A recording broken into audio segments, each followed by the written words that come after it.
Iniciando o nosso Diário Cast num oferecimento da FIEP, Federação das Indústrias do Estado de Pernambuco. A FIEP e os sindicatos patronais trabalham para fortalecer a indústria e contribuir para o crescimento de Pernambuco.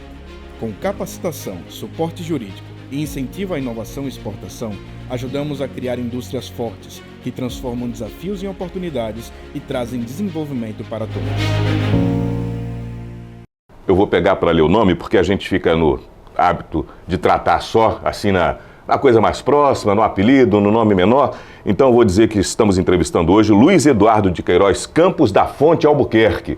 Pelo nome todo talvez você também tenha dúvidas, mas estou aqui ao lado de Lula da Fonte, que é filho de Eduardo da Fonte, de Dudu, e neto de Carlos Wilson Campos, que foi governador de Pernambuco. Esse DNA fala forte, hein, Lula? Haldner, alegria enorme estar participando do Diário Cast. Agradeço a você pelo convite e a toda a equipe do Diário de Pernambuco para que a gente possa, sobretudo, falar um pouco do nosso trabalho em Brasília, na Câmara Federal, para todos os telespectadores do Diário de Pernambuco. Então, em seu nome, agradeço a toda a equipe do Diário. Deputado federal, eleito no seu primeiro mandato e já também como segundo secretário da Câmara, um cargo que deve ter tido uma movimentação bastante intensa e mostrando já que o amigo chega com robustez a esse time em Brasília. Eu vou começar falando então de eleição, já que são dois na família, o senhor e o seu pai, como deputados federais, e a eleição para a mesa da Câmara em Brasília. Como é que isso se dá e isso chega à leitura que o senhor faz, que é um homem jovem? Está com quantos anos, Lula? 24. 24 anos de idade. Eu lhe trato como o senhor por conta da sua... Por favor, não precisa. Do cargo, da liturgia do cargo, mas falando aqui com o Lula da Fonte. Aos 24 anos de idade, tantas conquistas num cenário tão importante, são 503 deputados no Brasil e o senhor, entre tantos milhões de brasileiros, está colocado ali representando Pernambuco. Bom, Raul, primeiramente, muito obrigado pela deferência ao meu pai, deputado Eduardo da Fonte, também ao meu avô, Carlos Wilson, que era seu amigo pessoal, gostava muito de você e, sobretudo, é motivo de muita responsabilidade assumir a segunda secretaria da Câmara dos Deputados com 437 votos dos pares deputados federais que me confiaram essa atribuição tão importante na Câmara Federal, mas, sobretudo, nos dá mais responsabilidade, mais atribuições para trabalhar pelo povo pernambucano e pelo povo brasileiro, e a gente encara essa missão com muita alegria, com muita responsabilidade e também com muito afinco para continuar trabalhando e continuar dando respostas importantes ao povo de Pernambuco e do Brasil.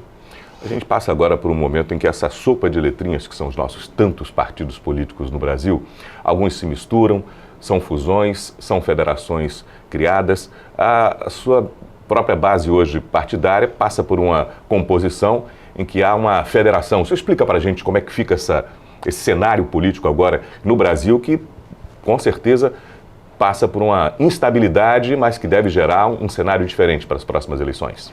Sem dúvidas, é motivo de muita importância a gente observar os movimentos de federações e de fusões partidárias por parte dos partidos do Brasil. No meu caso, o Partido Progressistas fez agora uma federação com a União Brasil e a gente acredita que esse modelo de federação ou de fusões é um modelo que veio para ficar na legislação política brasileira. A regra eleitoral exige essa aglutinação de partidos e eu vejo isso de uma boa forma para que a gente possa unificar os partidos, unificar as ideias. O União Progressistas foi um movimento de muita força política no Brasil, pois juntou 108 deputados federais, 13 senadores, 6 governadores de estado e isso, sobretudo, mostra uma grande força política partidária do União Progressistas em todo o Brasil. Isso, sobretudo, mostra que a unidade através dos partidos é um modelo que veio para ficar na legislação política brasileira. A gente observa os resultados em conversão de cadeiras, que inclusive eu estou fazendo do meu TCC agora sobre o sistema proporcional e a conversão de cadeiras na conclusão do curso de Direito, e a gente vê que partidos como o PP, como União Brasil, elegeram mais de 50 deputados, o PL do ex-presidente Bolsonaro elegeu 99, o PT foi a segunda maior bancada, e a gente vê que abaixo desses partidos, do PP, do União Brasil, do MDB, do Republicanos, passa para o PDT, que elegeu 18, o PSB elegeu 14, e a tendência é de que esses partidos não se juntarem, eles irão sucumbir. Então a gente buscar unificar os partidos, unificar eleitoralmente as ideias é muito importante, e eu acho que facilita também a cabeça do eleitor para entender a ideologia e os ideais de cada um. Hoje nós temos quantos partidos catalogados? Temos na Câmara 14 partidos com representação política no Congresso Nacional. A tendência é que a cada eleição esses partidos diminuam cada vez mais. Bom, está conosco também aqui no nosso estúdio Ricardo Novelino, que é o nosso chefe de redação do Diário de Pernambuco. Eu estou com o nosso DP aqui na mão e é ele que cuida da nossa estratégia de comunicação também, na nossa redação e o que a gente faz. Eu queria ouvir Novelino também nesse instante fazendo uma pergunta ao deputado federal. A gente está falando dessa grandiosidade que é PP e União Brasil. É uma força muito grande no Congresso, no Brasil, participa ativamente tem cargos no governo, né? No governo Lula. E aí, minha pergunta, como é que fica essa equação em Pernambuco? A gente aqui tem União Brasil, que tem um comando, mas que tem um racha posto. E tem o PP, que tem uma unidade.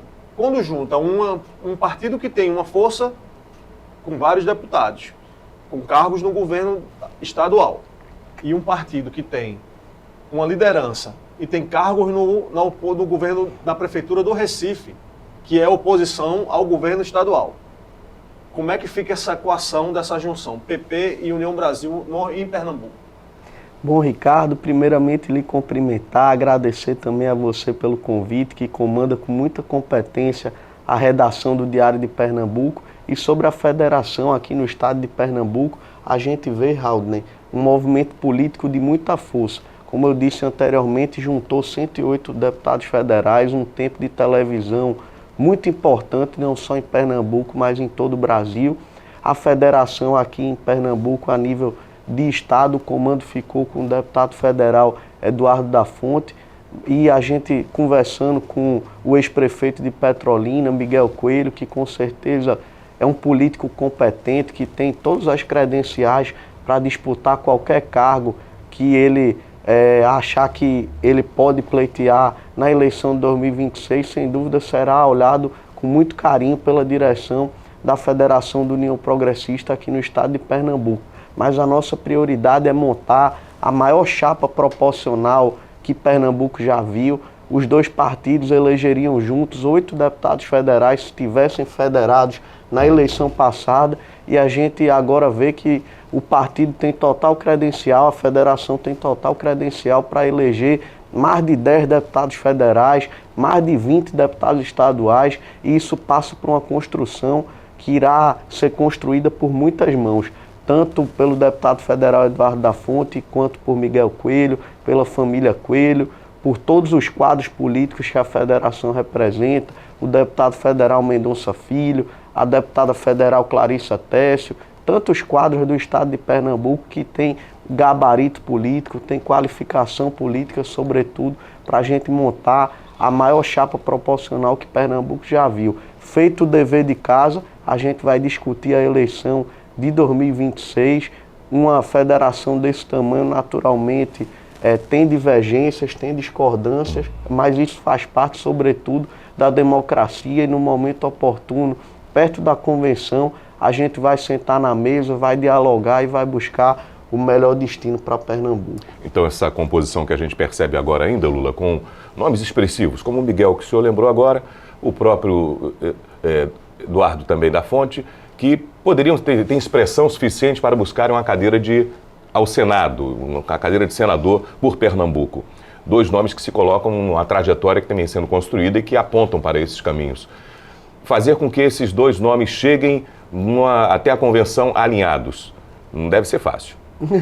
Pelo contrário, Raul, né? A gente vem tendo várias conversas, dialogando sempre com o ex-prefeito de Petrolina, Miguel Coelho. Ele é um quadro gabaritado, disputou a eleição de governador em 2022. O povo de Pernambuco sabe da competência de Miguel. Ele foi um prefeito que saiu com mais de 90% de aprovação em Petrolina, e ele representa um colégio eleitoral muito importante do estado, que é o Sertão do São Francisco. Por outro lado, o deputado federal Eduardo da Fonte está no 5º mandato de deputado federal, está credenciado também para disputar qualquer posto no estado de Pernambuco. Ele tem uma atuação importante voltada à área da saúde, voltada também à defesa do consumidor de Pernambuco e do Brasil, e os dois quadros têm total competência, têm gabarito político, têm articulação para ocupar, seja o Senado Federal, seja outra cadeira majoritária na chapa de qualquer candidato a governador.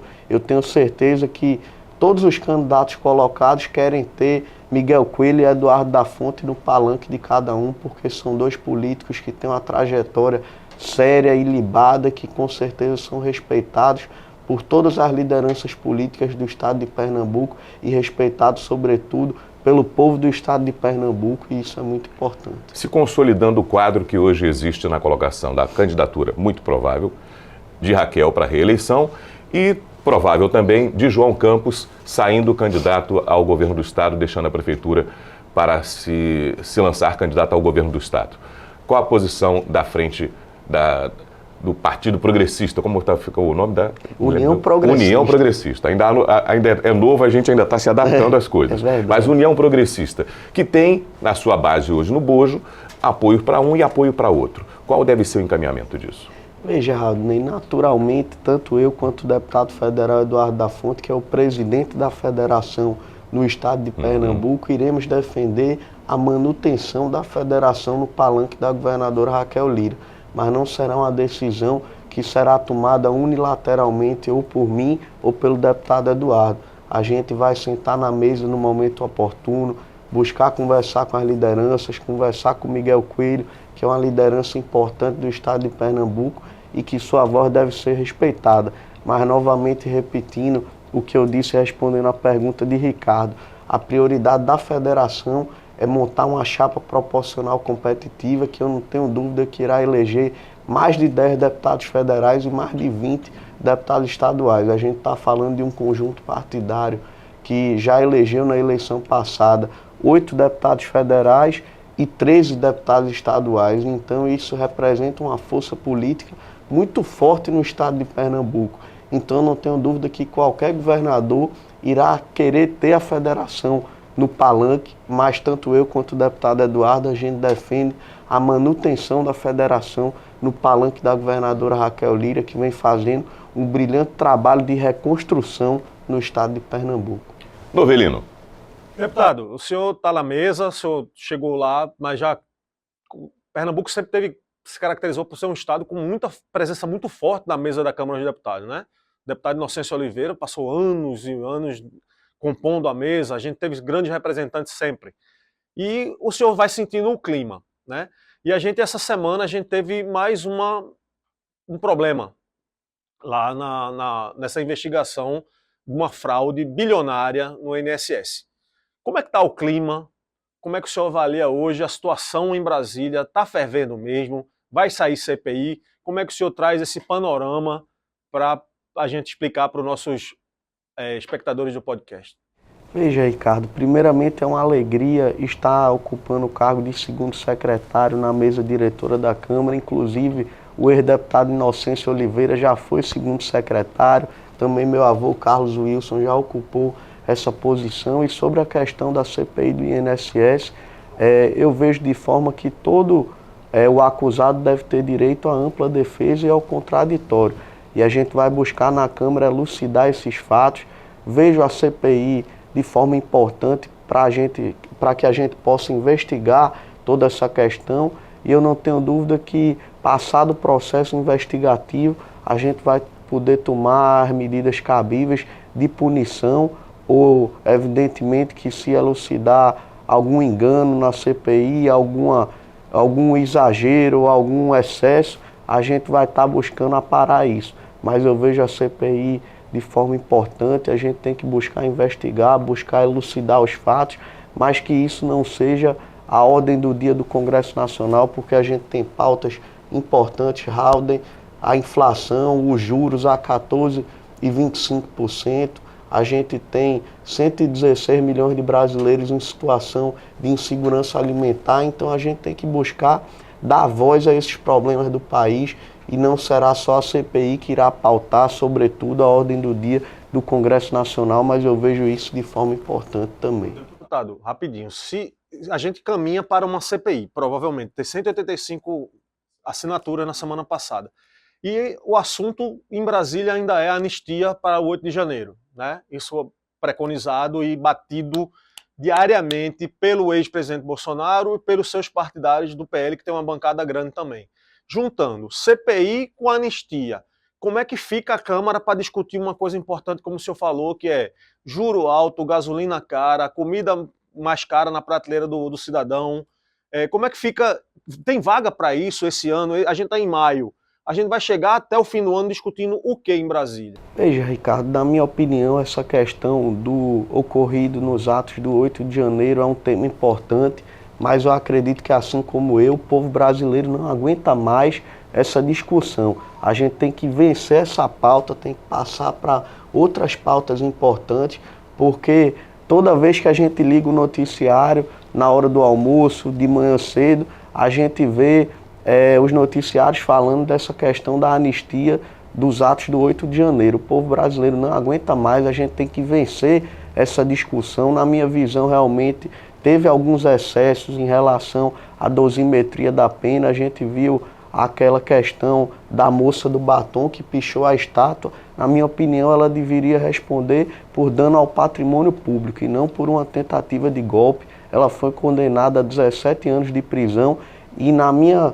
opinião, não teve um erro só na dosimetria, teve um erro na tipicidade da pena e a gente precisa analisar cada caso. Logicamente que as pessoas têm que ser punidas, devem ser punidas, mas a gente observou um exagero e uma ausência de dosimetria em certos casos. Mas o povo brasileiro não aguenta mais ficar insistentemente nessa pauta da anistia do 8 de janeiro, a questão da CPI do INSS, como eu disse anteriormente, eu vejo de forma importante, mas a gente não pode ficar preso a essas pautas. A gente tem uma alta no preço dos alimentos, uma alta no preço do café, uma alta no preço da gasolina, os juros a 14,25%, o maior juros da nossa história. A gente tem hoje o quarto maior juros do mundo, atrás apenas da Argentina, da Rússia e da Turquia. Então o juros brasileiro realmente está muito alto. Isso impossibilita o brasileiro de financiar uma moto, de financiar uma casa, financiar um carro. Então a gente tem que resolver sobretudo esses problemas e discutir, claro, a questão da anistia, a questão da CPI do INSS, mas não ficar preso a essas pautas. A gente tem pautas muito mais importantes a serem discutidas no nosso país, que são pautas que estão na realidade dos brasileiros e dos pernambucanos diariamente e que a gente tem que enfrentar esses gargalos, sobretudo, para entregar mais qualidade de vida ao povo brasileiro. Deputado, para dar a oportunidade do senhor colocar um tema que a gente já falou sobre, e o senhor traz um aspecto interessante. Acredita que João Campos, prefeito do Recife, saia candidato ao governo do Estado, ou há possibilidade, pela leitura que o senhor faz, do movimento nacional partidário, isso não ocorra? Veja, Raul, eu acho que a tendência nacional é que ele saia candidato ao governador do Estado, mas ele agora também assumiu uma missão importante, que é a presidência nacional do partido dele, o PSB. O PSB veio de um desempenho na eleição de 2022 muito ruim. É um partido histórico, não só em Pernambuco, mas em todo o Brasil, que elegeu apenas 14 deputados federais. Ou o PSB ressignifica a sua política interna, ou vai ser um dos partidos que posteriormente vai acabar entrando em extinção. Então o prefeito João Campos tem gabarito, tem força política para assumir essa posição, mas ele precisa, sobretudo, fazer o dever de casa, fazer com que o partido dele cresça não só em Pernambuco, mas em todo o Brasil. A questão da eleição de 2026 ele vai discutir em 2026, mas eu acho que ele se preocupar com essa posição que ele acabou de assumir como dirigente partidário nacional é um tema muito importante também na trajetória política dele, que ele precisa fazer com que o partido dele cresça, não só em Pernambuco, mas em todo o Brasil. Então eu acredito que ele esteja nesse processo de escuta, rodando o Brasil, formando os diretórios nos estados. Então ele tem uma grande missão e precisa fazer o dever de casa também para chegar na eleição 2026.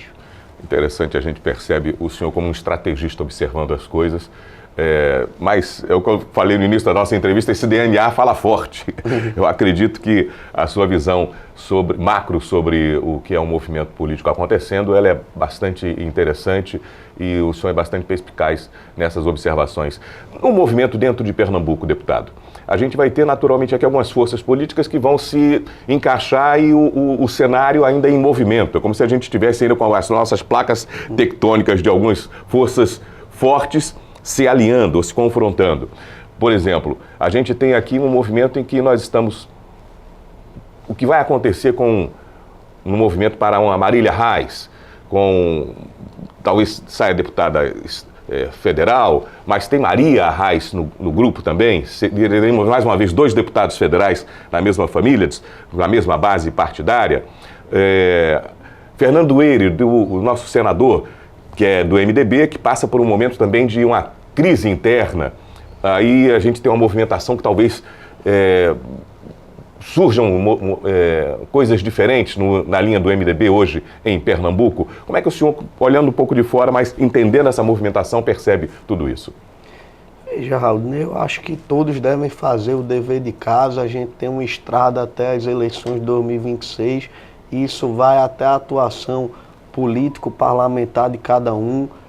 Todos têm que destinar emendas importantes, defender o povo pernambucano, tanto a questão de Maria Reis, Fernando Dueire, eles têm mandatos assim como eu, assim como o deputado federal Eduardo da Fonte, e eles têm que fazer o dever de casa, que é defender o povo de Pernambuco, defender os votos para que eles foram eleitos, que foi para assegurar uma atuação parlamentar de qualidade e representar Pernambuco no Congresso Nacional, e é nesse sentido que eu venho me colocado. Falar dos outros não é o meu papel, sobretudo, eu tenho que me preocupar em fazer o meu trabalho lá em Brasília, destinar emendas importantes, continuar defendendo os interesses do povo pernambucano na saúde, na questão da infraestrutura, na educação, e é nesse sentido que eu me coloco na Câmara Federal.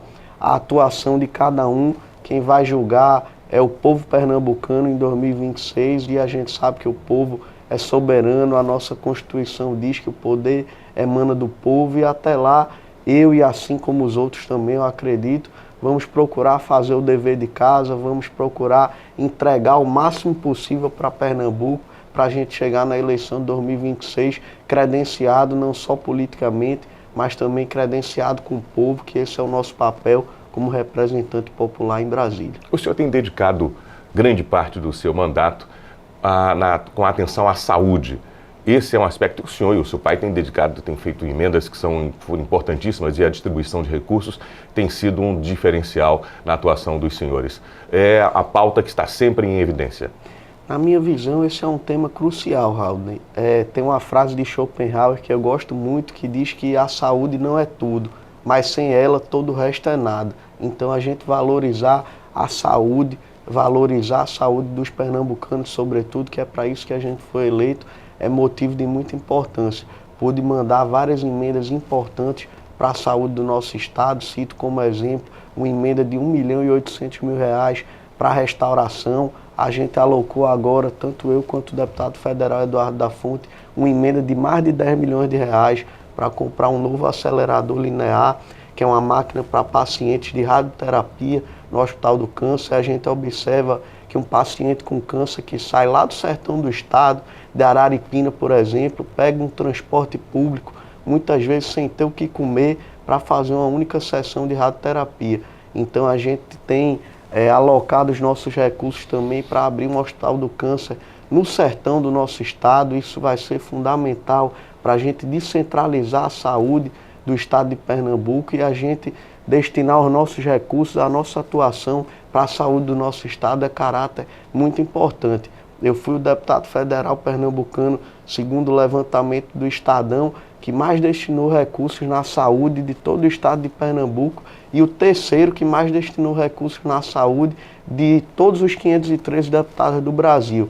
Isso nos encoraja a trabalhar cada vez mais, nos dá energia para lutar pela saúde do estado de Pernambuco, e a gente sabe que tem muito ainda a ser feito, porque a saúde do estado de Pernambuco, assim como a saúde de todo o Brasil, ainda deixa muito a desejar, e a gente democratizar o acesso à saúde, que deve ser um direito constitucional que é garantido pela nossa Constituição a todos os brasileiros, deve ser objeto de muita importância, um objeto prioritário de todos os representantes, não só do estado de Pernambuco, mas de todo o Brasil. Deputado Lula da Fonte, uma última questão. Primeiro mandato, deputado federal, atuação em Brasília. Era tudo o que o senhor esperava? Lhe surpreende alguma coisa? Achava que poderia ser mais? Que leitura o senhor faz até aqui do desempenho a sua expectativa foi atingida com o que imaginava ser um deputado federal? Com certeza, Raul, venho me colocado humildemente, diariamente, para representar o povo pernambucano e brasileiro, e a cada dia é um novo desafio. A gente sabe que tem muito a ser feito ainda no nosso país, mas a minha atuação parlamentar eu venho me colocado humildemente, com muita dedicação, com muito afinco, para fazer o meu melhor sobretudo para Pernambuco, o meu melhor sobretudo para o Brasil. A nossa eleição como segundo secretário da Câmara é uma prova que a gente conseguiu conquistar o respeito dos nossos pares, e isso é muito importante. A gente ter o respeito, ter a admiração dos colegas deputados federais, nos dá coragem para lutar, mas a gente foi eleito sobretudo não para representar somente a classe política, mas para representar o povo do estado de Pernambuco. Na minha primeira eleição, eu ser eleito com mais de 94 mil votos me confere muita responsabilidade, e a cada dia eu venho buscando acordar cedo e dormir tarde, conversando com lideranças de todo o estado de Pernambuco, para que a nossa atuação política não se restrinja só à classe política, mas que o povo do estado de Pernambuco, não só os que votaram em mim, mas os 9,5 milhões de habitantes de Pernambuco se sintam representados com minha atuação parlamentar. A gente vê elucidado temas importantes como a saúde do nosso estado, também a questão da Federação Pernambucana de Futebol. Venho fazendo discursos contundentes na Câmara para que a gente possa tirar o senhor Evandro de Carvalho, que vem colocado o futebol pernambucano na lama. A gente observa que o futebol é uma atividade que gera mais de 60 bilhões por ano no PIB do Brasil. Então, ou a gente passa a tratar o futebol como patrimônio cultural, não só de Pernambuco, mas de todo o Brasil, como uma coisa séria, ou a gente vai ver pessoas como Evandro de Carvalho, que vem colocado o futebol pernambucano na lama. Também falando de turismo, que é um tema importante, fui membro da Comissão de Turismo no ano passado, fui membro da Comissão de Fiscalização e Controle da Câmara, membro da Comissão de Saúde, também membro da Comissão Mista de Orçamento, que é uma comissão a mais importante da Câmara dos Deputados, que reúne deputados e senadores, e a gente pôde buscar discutir a democratização do orçamento público para que chegue realmente em quem está na ponta. Agora, assumindo a segunda secretaria, na mesa diretora, eu não posso fazer parte mais de nenhuma comissão, porque eu recebi uma missão ainda maior dos meus pares lá em Brasília, e isso nos encoraja, me dá cada vez mais energia para lutar pelo povo de Pernambuco e pelo povo brasileiro, que foi para isso que eu fui eleito. Eu agradeço a todos os pernambucanos diariamente. Nunca é demais a gente agradecer e se colocar humildemente para trabalhar cada vez mais por Pernambuco e pelo Brasil. Deputado Lula da Fonte, muito obrigado pela sua participação conosco no Diário Cast. Muito obrigado, Raul, muito obrigado, Ricardo. Alegria enorme estar aqui com vocês e prestar conta um pouquinho do nosso trabalho em Brasília para todos os telespectadores do Diário de Pernambuco, esse veículo de imprensa que sempre com muito compromisso, com muita responsabilidade, repassa a informação com veracidade ao povo do estado de Pernambuco. Meu muito obrigado, que Deus abençoe a todos, satisfação enorme, Raul. Até a nossa próxima edição do Diário Cast, quarta-feira, às 7 horas da noite. Um abraço e até lá. Excelente, Lula. Muito obrigado, Raul.